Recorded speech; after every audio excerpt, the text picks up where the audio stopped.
Welcome back, Princess. We'll be just doing some finishing touches on our application development now. So in order to publish to the App Store, we need to have a starting screen, sort of like they call it like default screen for when the app first loads. And I'll show you what I mean. We'll create a new project.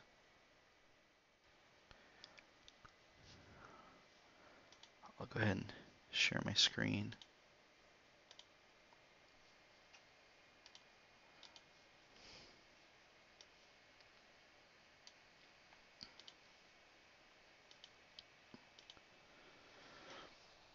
You can see it okay, Princess?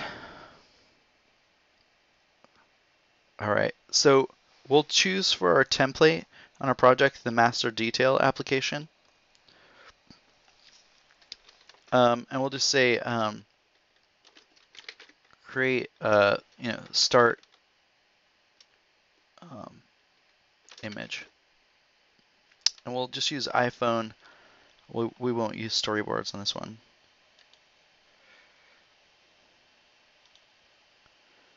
So we're creating our application here. Now, we see in this project summary screen, if we scroll down, we see launch images. So those are those images that appear right at the start, right when we first load the app. So if you run the app, you'll notice in the simulator, it's black at the start. It's black, and then it loads the first view. But what iPhone, iOS Human Interface Guidelines says is they like it if this very first screen appears in the launch image, but it's sort of empty of data. So it's almost like you get the sense that it's kind of loading data. And the way we could deal with that is by just taking a screenshot of this first screen and then blanking out these sort of data elements like this text master or edit, say. So let's do that. So we'll just save a screenshot here. We go up to File, Save Screenshot. And now that first image becomes visible, or first image is now available. See, master. All right, so we could just simply make that our launch image. Let's try that and see how it looks. So we can load it on to the project by just dragging and dropping it. And the simulator right now is set for particular hardware, the iPhone here. So that's what it's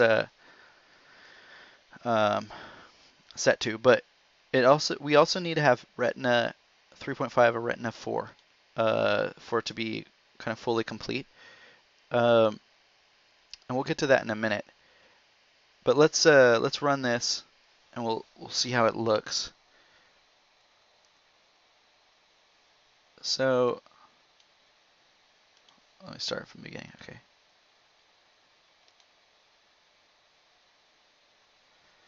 All right. So we did actually notice a kind of a black starting screen. Not sure what's going on there, but basically, let's go ahead and edit this image with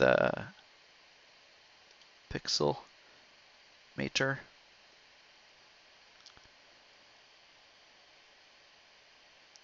And here we go. Okay, so we could use Photoshop if we wanted to, but I'm just using Pixelmator. Whoops. Keep that there.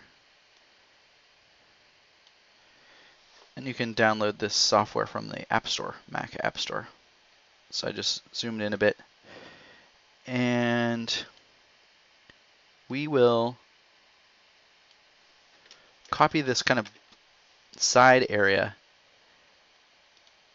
and then select it, just sort of drag it over. Whoops. Get rid of this constrained proportions. We just want to drag it to the side. There. And we'll just go ahead and make that edit buttons have a similar behavior. Need to select the background layer. And we'll grab some sort of side color here.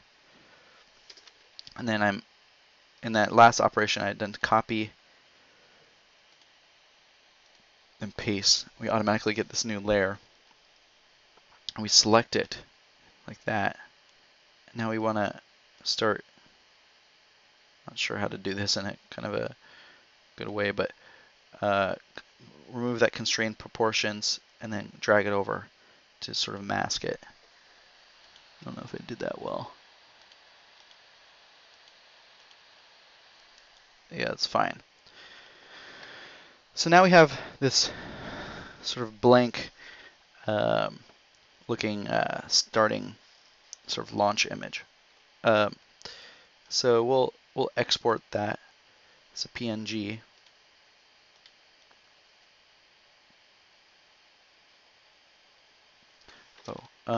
We can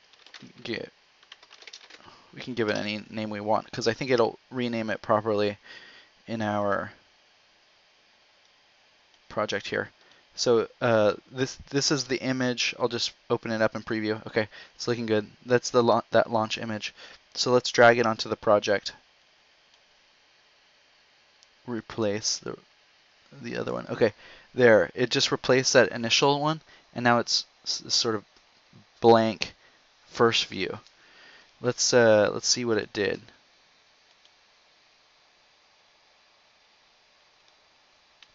Yeah, so it gave this sort of illusion of it.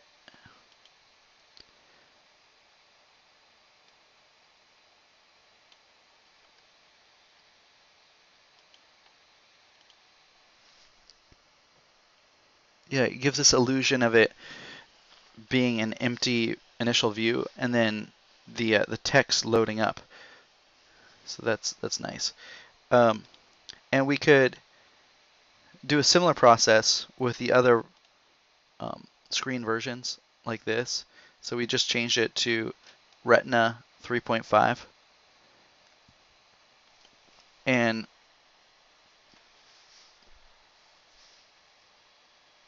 it's getting kind of held up there.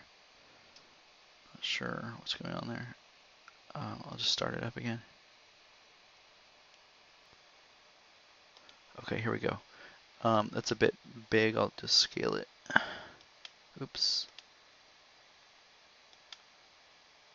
Yeah, I scaled it down. And then we'll go ahead and save that screenshot.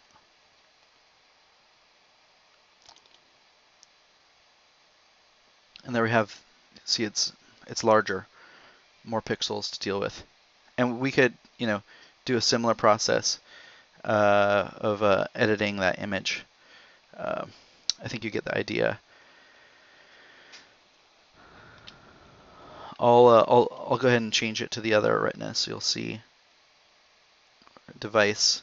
So here's the Retina 4-inch.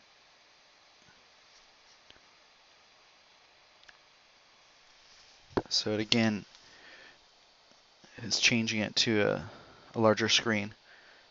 And then when we save our screenshot, it'll have all those pixels we need.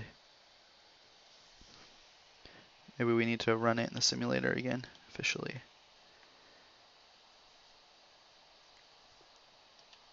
Okay, yeah, see it says 4-inch.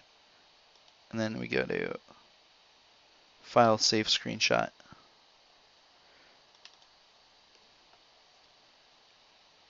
There, that's the, even larger image. And we can use Pixelator